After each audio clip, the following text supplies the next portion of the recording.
ମା ଆମେ ଆଲୋଚନା କରୁଛନ୍ତି ମାତୃ ରଚନାବଳୀ ଭାଗ 10 ଜ୍ଞାନ 110।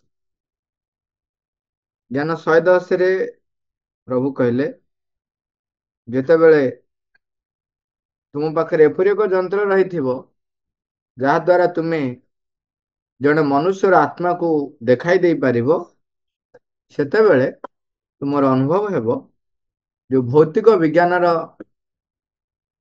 ଯେତେ ଆଶ୍ଚର୍ଯ୍ୟକର ଉଦ୍ଭାବନ ମାନ ତୁମ ପାଖରେ ସାନ ପିଲାଙ୍କର ଖେଳନା ପରି, ଏବଂ ସେଗୁଡିକ ତୁମକୁ ମୁରୁକି ମୁରୁକି ହସେଇବ।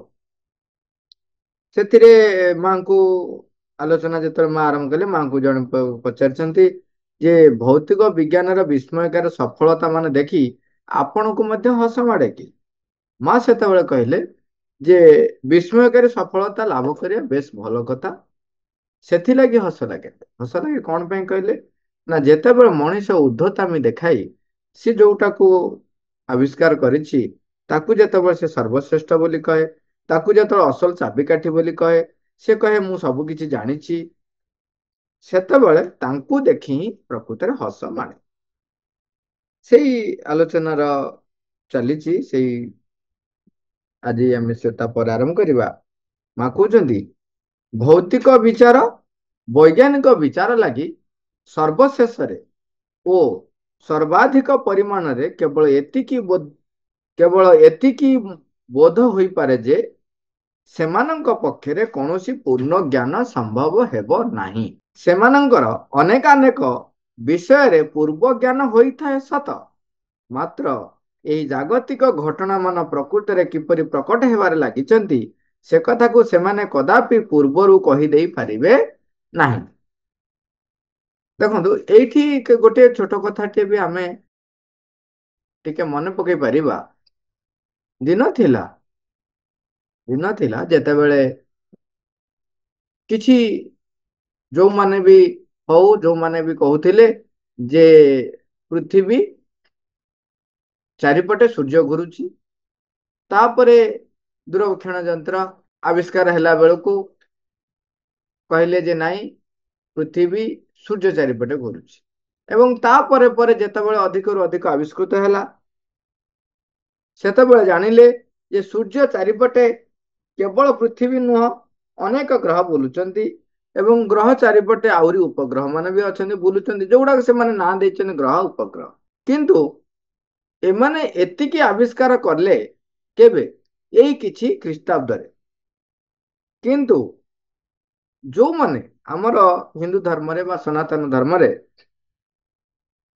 ମୁନି ଋଷି ମାନେ ଭଗବାନଙ୍କ ସହିତ ଏକୀଭୂତ ହେଇଛନ୍ତି, ଏକାତ୍ମ ହେଇଛନ୍ତି, ସେମାନେ ସେଇ ଏଇ ଯୋଉ ଏବେ ଯୋଉମାନେ ଆବିଷ୍କାର କରୁଛନ୍ତି ତାଠାରୁ ଆହୁରି କେତେ ଅଧିକ ତଥ୍ୟ ସେ ଦେଇ ଯାଇଛନ୍ତି, ଏବଂ ସେ ଯୋଉଭଳି ଭାବରେ ଦେଇଛନ୍ତି ସେତେବେଳେ ଲୋକମାନେ ଯୋଉଭଳି ଭାବରେ ବୁଝିବେ ତାକୁ ଆଖି ଆଗରେ ରଖି ଗୋଟେ ସିମ୍ବଲିକାଲି ଲେଖି ଲେଖି ଯାଇଛନ୍ତି। ତା ଭିତରେ ଦେଖନ୍ତୁ, ଯେତେବେଳେ ବିଜ୍ଞାନ ଆବିଷ୍କାର କରିନଥିଲା ଯେ ଶନି ବୋଲି ଗ୍ରହ ଅଛି, ମଙ୍ଗଳ ବୋଲି ଗ୍ରହ ଅଛି, ସେତେବେଳେ ଆମର ଥିଲା ଯେ ଦେବତା ଅଛନ୍ତି, ନବଗ୍ରହ ଦେବତା ବୋଲି ତାଙ୍କୁ କୁହାଯାଇଥିଲା। କାହିଁକିନା ସେତେବେଳେ ଗଛ ମାନଙ୍କୁ, ପଥର ମାନଙ୍କୁ, ସମସ୍ତଙ୍କୁ ଯେ ଆବଶ୍ୟକତା ରହିଛି ତାଙ୍କର, ତେଣୁ ତାଙ୍କୁ ଦେବତାର ଆଖ୍ୟା ଦିଆଯାଇଥିଲା। ଜଳ ଦେବତା, ଅଗ୍ନି ଦେବତା।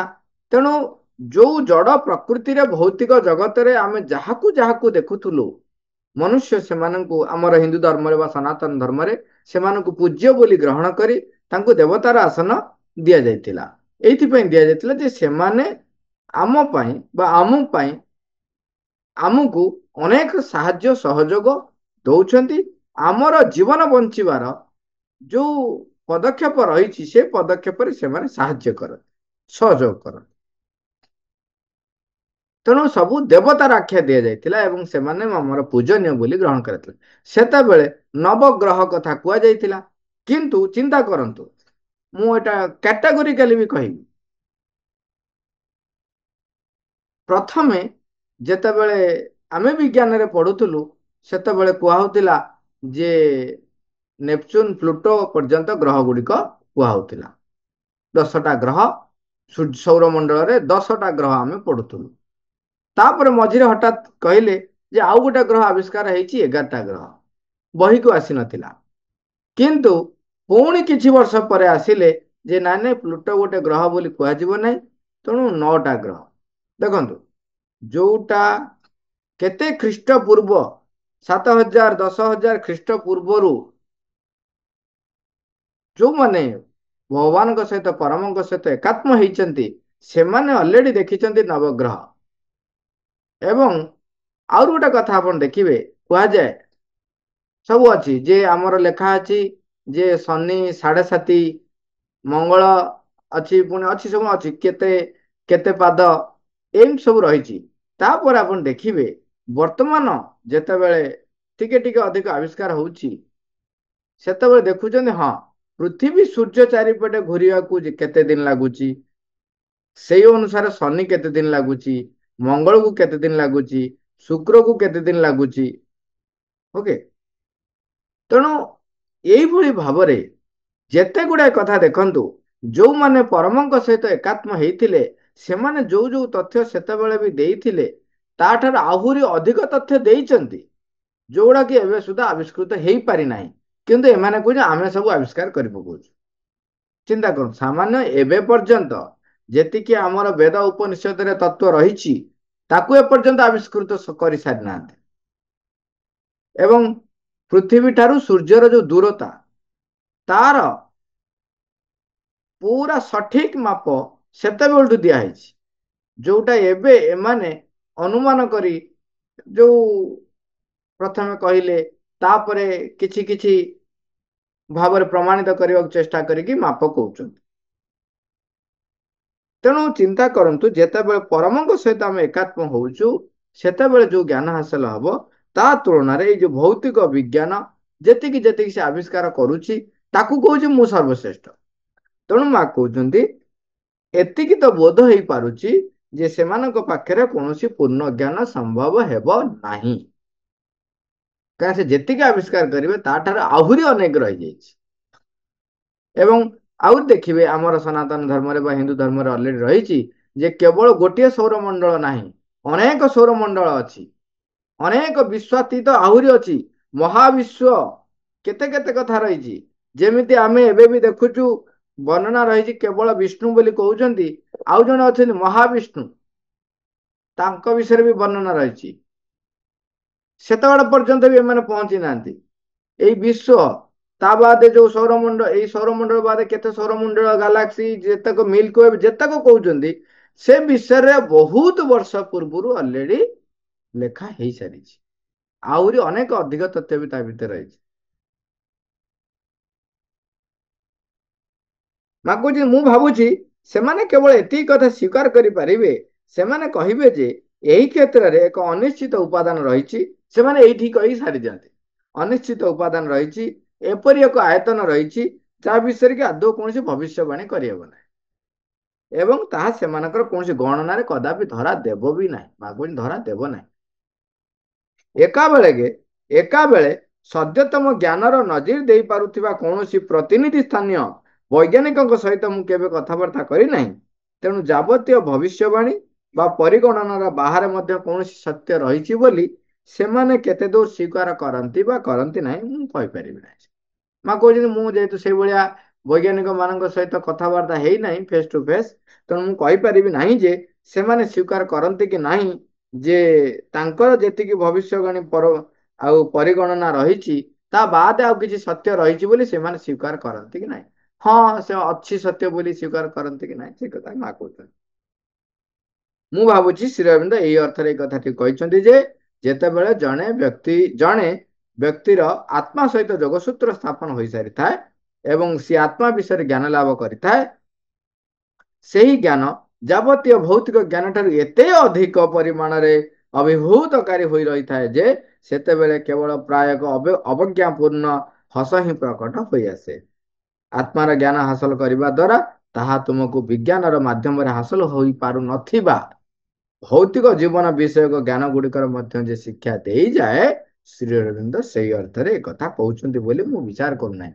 ଯୋଉ किए जने जदि तांकर कार डाउट थिबो एटी क्लियर हो जातु जे माँ कहते श्री अरविंद यही कथा कहूना जे तुम्हें आत्मार ज्ञान जदि तुम प्राप्त करिगल ताहले तुमको विज्ञान भौतिक विज्ञान जो आविष्कार होची सेगुड़ाकर सब ज्ञान आपे आपे हो बोली से कथा ये कहूना आम बेले बेले प्रश्न करूँ ताहले आत्मार ज्ञान हो गले तब सौरमंडल वगैरह वगैरह सब जिन तो सठिक भाव से कहीपर माँ कहते से कथा ये श्रीअरविंद कहूना कहीं देखु जितेबले गोटे कथा खाली यहाँ मोर निजर भाषा हो पारे जितेबले जड़े से परम आनंद से परम ज्ञान संस्पर्श आसी जाए सेतेबले अन्य गुड़ाक ताकू एते छोट देखा जे सी से मुंड पुरेब मुंड पुरेब आपण जितेबले स्वामी विवेकानंद अनेक प्रार्थना करते ठाकुर श्री श्री रामकृष्ण परमहंस को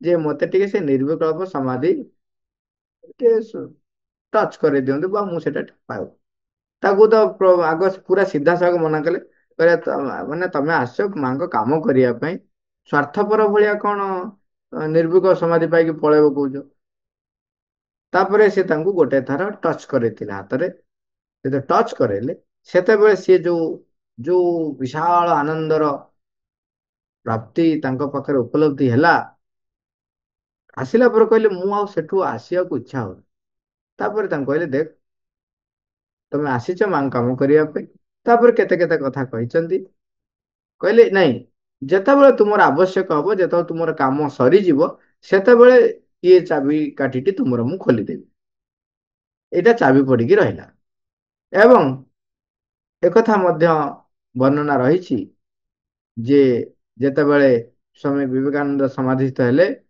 सेतेबेले निजे ठाकुर श्री श्री रामकृष्ण परमहंस आगे पहुंचले एवं से चाबी काठी खोलीदेले एवं से पुणी माने जो परमंकर से निर्विकल्प समाधिस्थ है से जो परम आनंद ता भितर पुणी विमोचित हो तो से परम आनंद प्राप्त कर सारा परे ये जो छोट छोट जिन भर मुंड पुराती ना के मुंड पुराती भविष्य आउ गोटे कथा हूँ से भविष्य विषय किसी कहती ना मत भविष्य विषय कौन से भविष्य अनुमान करहब ना ताही एकमात्र विचार्य विषय विज्ञान से सामर्थ्य टू हासिल कलानी कि नहीं से कथा मुझे जाने ना हाँ ये आउ गोटे कथा देखो एक्चुअली भविष्य विषय भविष्य अनुमान मनुष्य करें कहीं कर देखो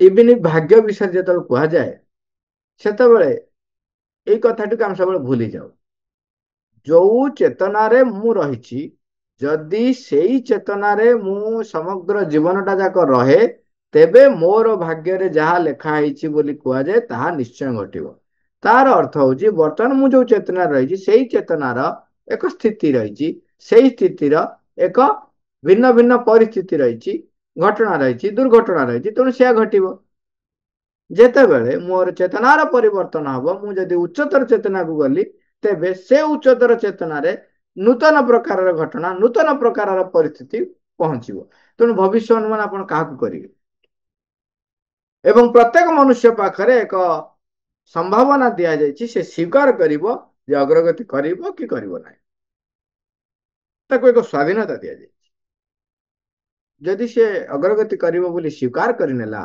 एवं सेतिपई दृढ़ प्रतिज्ञा हेई दृढ़ निष्ठा पर सहकारे लागी रहिला तेबे तार चेतनार परिवर्तन ही चलिबो तेणु तार भविष्य तो सब बदली बदली चलुथिबो आमे निजे देखिचु आमे